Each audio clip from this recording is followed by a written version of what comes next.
کہ ایک چھوٹے سے چھوٹا ناسمجھ بچہ بھی قرآن سیکھ لیتا ہے اگر اسے سکھایا جائے، اگر اسے پڑھایا جائے۔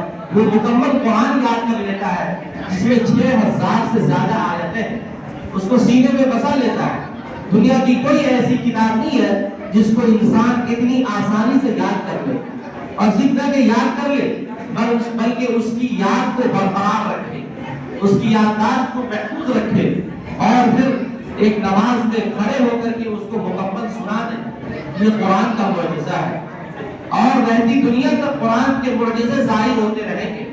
رسول اللہ صلی اللہ علیہ وسلم نے قرآن کے معجزے کے بارے میں ارشاد فرمایا، لا تنقضی عجائبہ الی یوم القیامہ، قیامت تک قرآن کے تعجب خیز اور حیرت ناک کارنامے سامنے آتے رہیں گے، کبھی ختم نہیں ہوں گے۔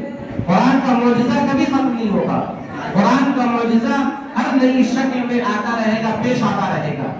جب قرآن شروع میں نازل ہوا تو عربوں نے یہ کہا کہ یہ تو اساطیر الاولین ہے۔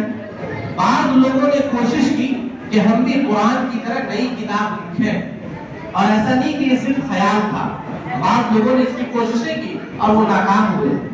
ایک عربی کا بہت بڑا رائٹر ہے، اس کا نام ہے ابن المقفع، جو عربی کا بہت بڑا ادیب ہے۔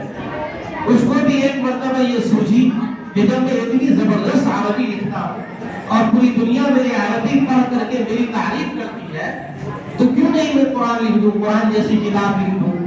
اس نے چند مہینوں اور چند سال کے لیے اپنے آپ کو ایک کمرے میں بند کر دیا، اور اس نے یہ خیال کیا، یہ کوشش کی کہ میں قرآن کی جیسی کتاب لکھوں۔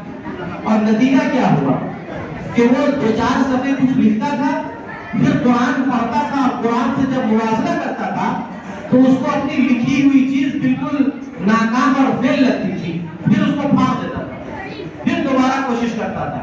اس طریقے سے کئی سال اس نے کوشش کی۔ ایک کمرہ جو ہے اس کے لکھے ہوئے کاغذ اور پھاڑے ہوئے کاغذ سے بھر گیا، اور آخر میں ہار مان گیا کہ قرآن جیسی کتاب میں نہیں لکھ سکتا، باوجود اس کے کہ وہ اس کی مادری زبان تھی، اور مادری زبان ہی نہیں تھی بلکہ اس زبان کا وہ بہت بڑا ماہر تھا۔ اسی طرح ایک اور شخص گزرا ہے جو عربی کا بہت بڑا شاعر تھا، پوئٹ تھا، ابو العلا ماوردی۔ اس نے بھی کوشش کی قرآن جیسی کتاب لکھنے کی، اس خیال سے کہ میں تو اتنا بڑا شاعر ہوں کہ میں ایک جگہ بیٹھ کر کے 200-300 اشعار عربی کے کہہ دیتا ہوں اپنے خیال، اپنے دل، اپنے دماغ سے، تو میں قرآن جیسی کتاب کیوں نہیں لکھ سکتا ہوں۔ اس نے بھی کوشش کی، وہ بھی ناکام ہوا۔ تو عربی جاننے والے بعض ملحدین نے بھی قرآن سے مقابلہ کرنے کی کوشش کی اور وہ ناکام ہوئے۔ بعض حکومتوں نے قرآن میں ہیر پھیر اور قرآن کو محرف کرنے کی کوشش کی، وہ بھی ناکام ہوئے۔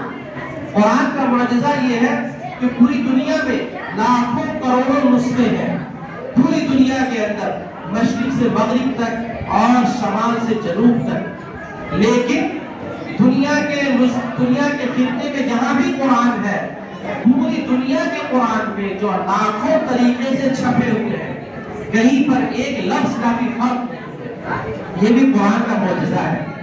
دنیا کی کسی کتاب میں ایسا نہیں ہے۔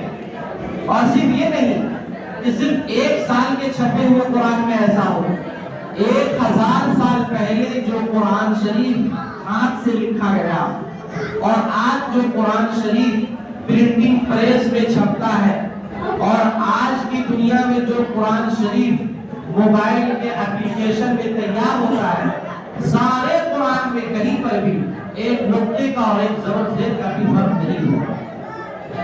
دنیا کی کسی کتاب میں ایسا نہیں۔ جب بھی انسانی کوئی کتاب لکھی جاتی ہے اور اس کا کوئی دوسرا ایڈیشن تیار ہوتا ہے تو اس میں 10 تبدیلی ہو جاتی ہے، 10 جگہ اس میں آگے پیچھے بعض کلمات، بعض حروف ہو جاتے ہیں، لیکن یہ کتاب 1450 سال سے اپنی اصلی حالت میں برقرار ہے۔ اس کے تمام نسخے ویسے کے ویسے ہی ہے۔ یہاں تک کہ آکسفورڈ یونیورسٹی کی لائبریری میں قرآن کے ایک بہت ہی قدیم ورق کا نسخہ تھا جس کی کاربن ڈیٹنگ کی گئی اور اس پر جدید تحقیق کی گئی کہ یہ نسخہ کب کا ہے۔ پتہ ہی چلا کہ وہ نسخہ، وہ ورق، وہ پنہ حضرت عثمان رضی اللہ تعالی عنہ کے زمانے کا لکھا ہوا ہے۔ پھر جب اس کو آج قرآن لکھے ہوئے قرآن کے صفحے سے پیچ کیا گیا تو ذرا بھی فرق نہیں تھا.